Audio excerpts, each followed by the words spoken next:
رسول خدا کے پاس اصحاب بیٹھے ہوئے تھے اور رسول خدا کے پاس رسول نے دوسری امتوں کی باتیں کر رہے تھے. دوسری امتوں کی زندگیاں زیادہ تھیں، 100 سال، 180، 120، 200، 300، پتہ نہیں کتنے. تو وہ اللہ کی راہ میں مجاہدت، عبادت. تو امت والے بیٹھے ہوئے تھے، یا رسول اللہ ہماری تو اتنی نہیں ہے، ہم تو اتنے سال زندہ نہیں رہتے، تو ہمارا کیا ہوگا؟ تو اسی میں کہ دوسری امتوں کو یہ ہوا. اور روایت ایک اور بھی ہے کہ رسول خدا کسی وجہ سے کوئی چیز دیکھی اور اس کی وجہ سے پریشان ہوئے ظاہری طور پر کہ میری امت کا کیا ہوگا. تو حضرت جبرائیل قرآن کی کچھ آیتیں لے آئے اور جس میں سورہ قدر کی آیات بھی لے کر آئے. اور کیا کہا اپنے حبیب کو، حبیب پریشان نہیں ہو، ہم نے تمہاری امت کو جو عطا کیا ہے وہ کسی کو نہیں دیا. کیا کہا؟ ہم نے تمہاری امت کو لیلۃ القدر عطا کیا ہے. لیلۃ القدر خیر من الف شہر، یعنی وہ ایک رات ہزاروں مہینوں کی راتوں سے افضل ہے.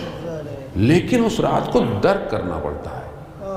اس رات کو یہ نہیں آپ بولیں کہ بس میں یوں ہاتھ میں تسبیح پکڑا رہا ہوں، نہیں، اس رات کی اس عبادت کی لذت کو روایات بیان ہوتی ہیں کہ اگر کوئی پہلی رمضان سے شب قدر 1000 دفعہ انا انزلنا یا 100 دفعہ سورہ دخان پڑھے تو لیلۃ القدر میں جو حوادث، جو حادثے ہوتے ہیں، جو نزول ہوتا ہے، جو اترتا ہے، وہ اس کو دکھایا جائے گا. دکھایا جائے گا اس کو. معاملہ بہت عجیب ہے لیلۃ القدر کا. لیلۃ القدر کہ وہی رات ہے کہ قرآن جس میں نازل ہوا. ہر سال لیلۃ القدر میں خدا قرآن کی ایک حقیقت کو اتارتا ہے. اترتی کہاں ہے؟ تنزل الملائکۃ والروح. کہاں اترتے ہیں؟ اس کے اوپر کہ جو ان سب کو تحمل کر سکتا ہے، وہ وجود کہ جو ان ساری چیزوں کو اپنے اوپر لے سکتا ہے. اب اس رات کو جو درک کر جائے وہ کیا؟ ہزاروں مہینوں کی عبادت سے آگے نکل جائے گا.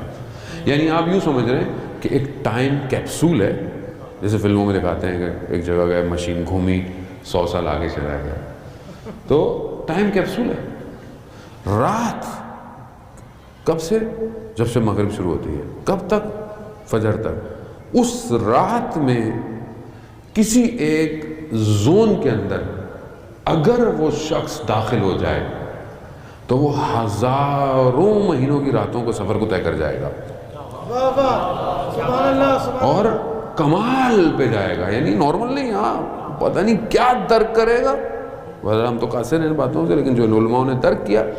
اچھا، علماء میں بھی کوئی دعویٰ نہیں کر پایا سوائے سید ابن طاؤس کے، جنہوں نے لہوف لکھی ہے، سب سے اوتھینٹک مقتل کی جو کتاب ہے لہوف، جنہوں نے یہ لکھی ہے، صرف انہوں نے دعویٰ کیا ہے. اچھا، انہوں نے بھی خود نہیں کہا، انہوں نے کہا کہ میں کسی کو جانتا ہوں کہ جس نے شب قدر کو درک کیا ہے. اب یہ جو ایک ذرا سا ہے کہ میں پہنچ جاؤں اس ٹائم زون میں، روایت بیان کرتی ہے چھٹے امام جعفر صادق کے